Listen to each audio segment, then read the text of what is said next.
संख्या पद्धति एक्सरसाइज 1.2 का एक पहला सवाल है। नीचे दिए गए कथन सत्य है या असत्य, कारण के साथ अपने उत्तर दीजिए। तो पहला वाला, प्रत्येक अपरिमेय संख्या एक वास्तविक संख्या होती है। उत्तर है सत्य। वास्तविक संख्या में अपरिमेय संख्या भी होती है। इसमें कह रहा है सिर्फ वास्तविक संख्या में क्या कह रहा है, प्रत्येक अपरिमेय संख्या एक वास्तविक संख्या होती है, तो बिल्कुल सही होती है। उसमें वास्तविक संख्या में अपरिमेय संख्या भी आती है। दूसरा, संख्या रेखा का प्रत्येक बिंदु √m के रूप का होता है, जहाँ m एक प्राकृतिक संख्या है, तो इसका क्या आएगा, असत्य। क्योंकि संख्या रेखा पर माइनस एवं प्लस दोनों होती हैं, ऋणात्मक भी होती है और धनात्मक भी होती है। इस संख्या रेखा तो इधर 1 2 3 4 5 ये प्लस की जा रहा है, ऐसे -1 -2 -3 -4 ऐसे इधर को आते हैं, तो दोनों संख्या रहती है संख्या रेखा पर। हर बिंदु पर वर्गमूल भी नहीं होता, क्योंकि हर मूल पे 1 2 3 4 5 ऐसे आएंगे, तो वर्गमूल कौन सा है, 4 है, 5 6 7 8 9 9 है, तो हर बिंदु पे थोड़ी आएगा, कुछ बिंदु खाली भी तो रहेंगे, तो इस चक्कर में ये असत्य हुआ। इसके बाद तीसरा, प्रत्येक वास्तविक संख्या एक अपरिमेय संख्या होती है, तो ये भी असत्य है। असत्य क्यों है, क्योंकि वास्तविक संख्या में परिमेय अपरिमेय दोनों संख्या भी हो सकती है, तो ये नहीं है कि इसमें सिर्फ और सिर्फ अपरिमेय संख्या होगी। वास्तविक संख्या का अपरिमेय संख्या होती है,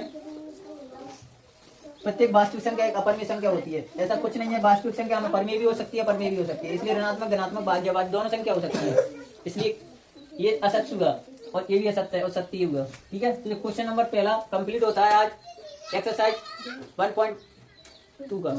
एक्सरसाइज कौन सी है, संख्या पद्धति वाले पार्ट की। ठीक है, इतना कंप्लीट कर लिया, ये पूरा कर लो इसको पूरा। प्रत्येक वास्तविक संख्या एक अपरिमेय संख्या होती है। अब कैसे है, वास्तविक संख्या में सभी संख्याओं का योग संग्रह रहता है। इसमें क्या रहती है, -1 -2, मतलब इधर से ऐसे लगाए जाते हैं, 1 2 3 4 5 6 7 8 ऐसे करके, ये प्लस के भी आएंगे, माइनस के भी आएंगे, 1 -2 -3 -4 -5 -6 ऐसे करके। दूसरा, इसमें परिमेय भी आएंगे। परिमेय संख्या कौन सी होती हैं, जिन्हें अपन भिन्न के रूप में लिख सकते हैं, Q/Q के रूप में लिख सकते हैं। तो Q बराबर 0 नहीं होना चाहिए। Q बराबर क्या नहीं होना चाहिए, जैसे 3/0, तो ये क्या है, ऐसे है ना, 0 नहीं आना चाहिए, इसलिए ये कौन सी है, परिमेय संख्या नहीं है। परिमेय संख्या में 0 नीचे नहीं आना चाहिए। 1/2 5/4 3/7 8/9 ये सभी परिमेय संख्या आती हैं। अपरिमेय में कौन सी रहती है, अपरिमेय में भिन्न के रूप में नहीं लिख सकते, जैसे 3 है, इसको भिन्न के रूप में नहीं लिख सकते। पाई है,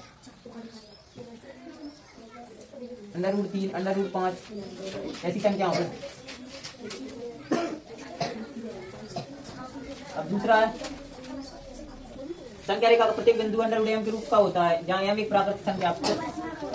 असत्य है, क्योंकि हर बिंदु है ना वो वर्ग नहीं रहता।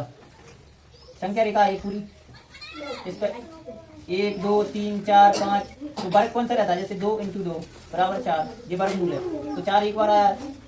अब इसके बाद 3 × 3, 4 के बाद 5 6 7 8 9, तो ये 9, तो हर बिंदु जो बीच में बिंदु है ना खाली, तो ये भी तो आ रहा है ना, तो इसलिए क्या रहता है, हर बिंदु का वर्गमूल नहीं होता है, इसलिए तो ये संख्या वो रहती है।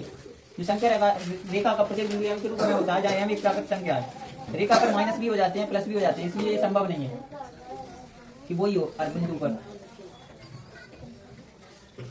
सिंपल, इसका भी प्रत्येक अपरिमेय संख्या का वास्तविक संख्या, इसमें वही संख्या रहती है कि अपरिमेय है ना, तो वो वास्तविक संख्या में आएगी। परिमेय भी होती तो भी वास्तविक संख्या में होगी, लेकिन ये उल्टा नहीं हो सकता इसका कि वास्तविक संख्या है और अपरिमेय और परिमेय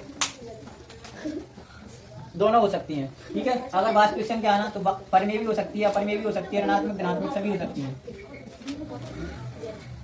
अब ये समझ में, वास्तविक संख्या 1 2 3 0 -k +k बटे में पाई, ये सभी क्या है, ये वास्तविक संख्या है।